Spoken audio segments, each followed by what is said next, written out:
आदाब नाज़रीन व सामीन। आज का हमारा मौजू उर्दू के पहले नावल निगार शम्सुल उलमा मौलवी नज़ीर अहमद के हवाले से है। उनकी हालात ज़िंदगी, उनके ख़वाल व कवाइफ के बारे में आज हम जानने की कोशिश करेंगे। सबसे पहले हम मतन की तदरीस कर लेते हैं।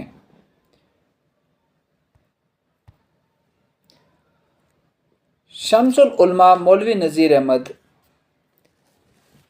1833 ईस्वी में पैदा हुए और 1912 ईस्वी में इस दुनिया फ़ानी से कूच कर गए।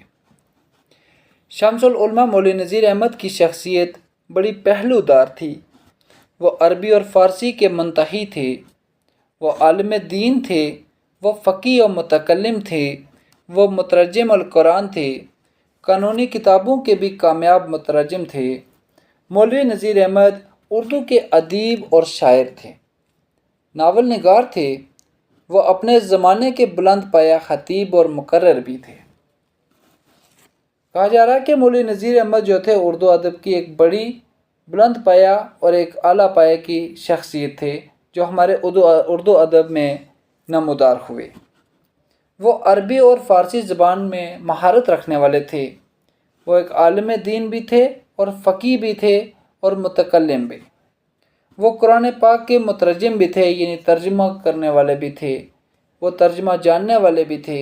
यहाँ तक कि कानूनी किताबों यानी ला के हवाले से कोर्ट में जो किताबें काम आती हैं उनके मुतरज्जिम भी थे, यानी तर्जुमा निगार भी थे। मौलवी नज़ीर अहमद उर्दू के अदीब और शायर थे, यानी वो नसर भी लिखते थे और शायरी भी करते थे, नावल निगार भी थे और अपने ज़माने के बुलंद पाया ख़तीब और मुकर्रर भी थे, यानी वो नमाज भी पढ़ाते थे, तकरीर भी करते थे। वो अपने ज़माने के एक बुलंद पाया हस्ती थे।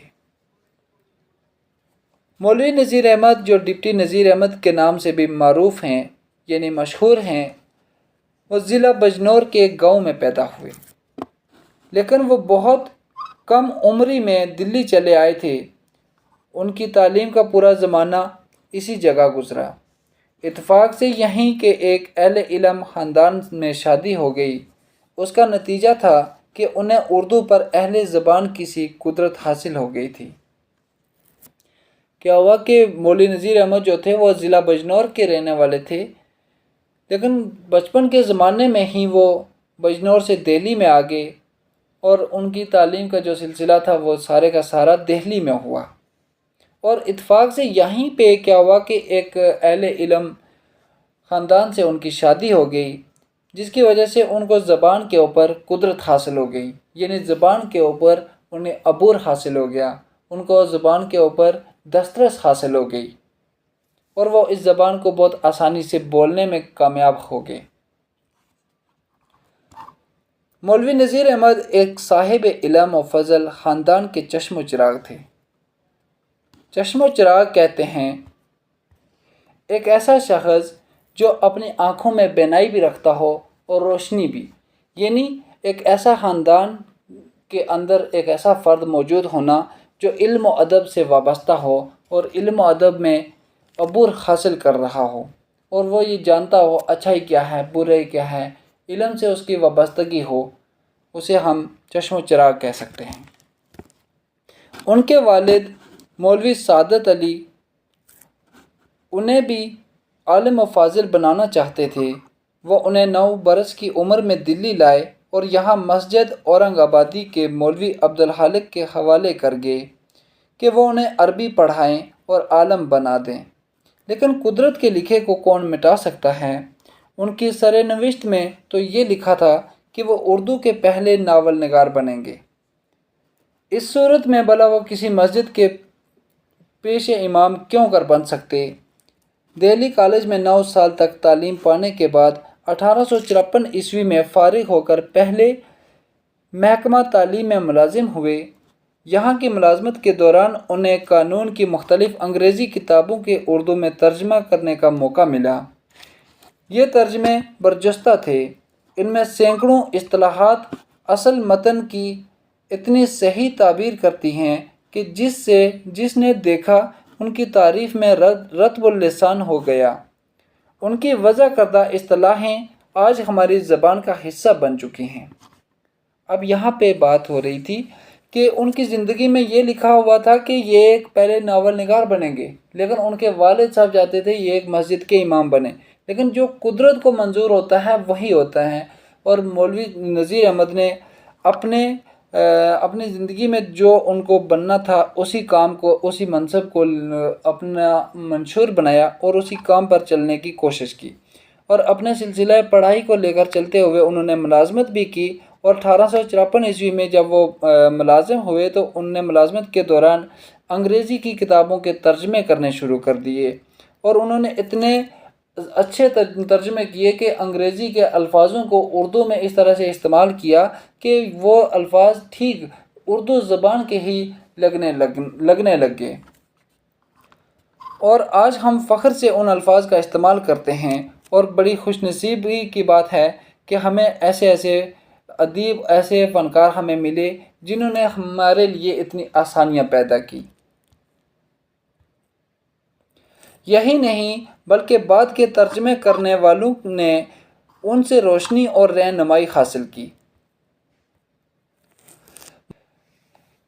مولوی نذیر احمد کو ان ترجموں سے یہ فائدہ پہنچا کہ حکومت نے انہیں محکمہ تعلیم سے نکال کر اولاً تحصیلدار اور اس کے بعد 1863 عیسوی میں ڈپٹی سیکریٹری بنا دیا، اور مختلف جگہوں میں رہ کر وہ 1868 عیسوی میں جالون پہنچے۔ یہ وہ زمانہ ہے کہ ان کے بچے، 2 لڑکیاں اور 1 لڑکا، تعلیم پانے کی عمر کو پہنچ چکے تھے۔ بس یہی بات ان کے ناول نگار بننے کا بہانہ بن گئی۔ یعنی کیا ہوا کہ مولوی نذیر احمد کوئی بڑے فنکار یا ناول نگار نہیں تھے۔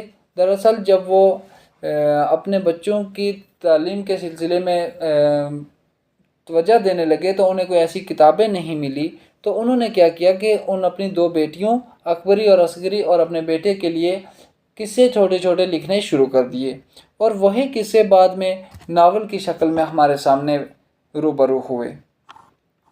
اس وقت تک مولوی نذیر احمد نے کوئی مستقل کتاب تصنیف نہیں کی تھی، یعنی انہوں نے کوئی کتاب نہیں لکھی تھی۔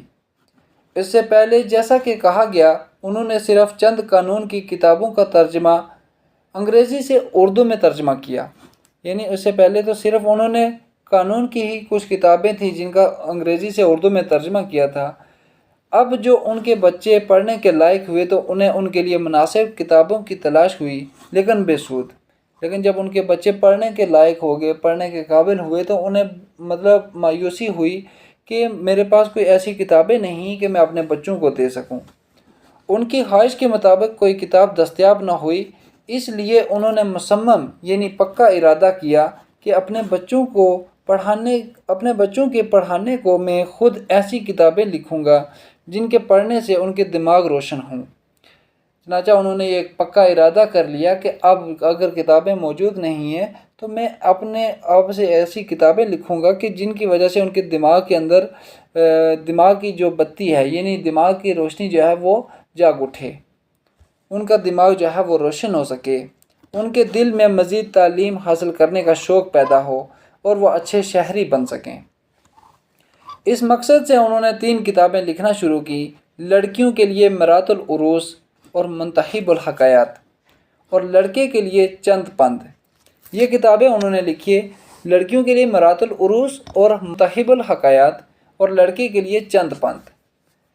یہ کتابیں ایک نشست میں یا کسی منظم منصوبے کے تحت عالم وجود میں نہیں آئی، لیکن یہ مولوی نذیر احمد کی تصنیفی صلاحیت، ذہن کی صفائی، شعور اور خیالات کی پختگی، حاضر دماغی اور قدرت زبان کا کرشمہ ہے۔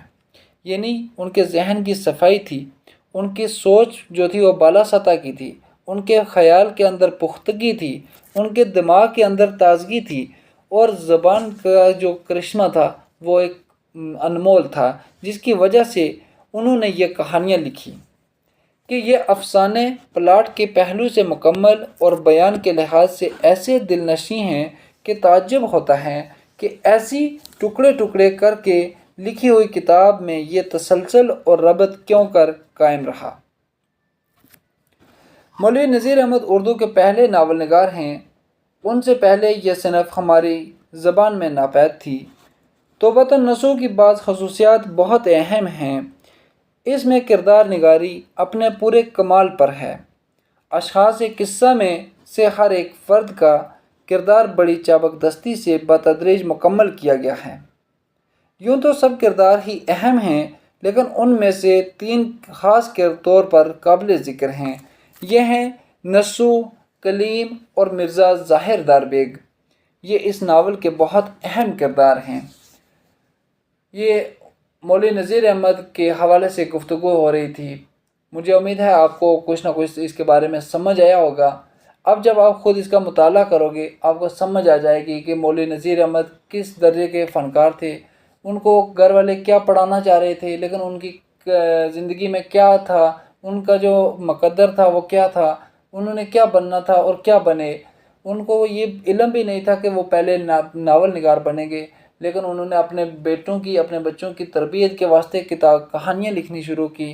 कहानियाँ किताबों से पहले नहीं थी। जब उन्होंने ख़ुद लिखनी शुरू की तो बाद में वो किताबी शक्ल में जब आई तो अफसाने के लिहाज से, कहानी पन के लिहाज से वो उर्दू के पहले नावल की हैसियत से हमारे सामने रूबरू हुई। और उनकी वजह से उर्दू नावल की दुनिया में एक इनकलाब पैदा हुआ। एक ज़हनी शऊर, एक ख़याल की पुख्तगी आई कि हमारे पास ऐसी किताबें होनी चाहिए, ऐसी चीज़ें होनी चाहिए जिसकी वजह से हमारे दिमाग जो हैं वो रोशन हो सकें। और उनका ये नावल जो आगे हम पढ़ेंगे, तौबतन नसूह, उसी में से ये 3 किरदार लिए गए हैं जो उसके मरकज़ी किरदार हैं, नसूह, कलीम और मिर्ज़ा ज़ाहिर दारबेग। तो आज हम यहीं पे इख्तिताम करते हैं। तो अगली वीडियो में, अगले लेक्चर में हम देखेंगे और मिज़ाज दर लुट गई, जो किस्सा लिया गया है मरातुल उरूस से। मुझे उम्मीद है कि आपको कुछ ना कुछ समझ आई होगी। अल्लाह हाफ़िज़।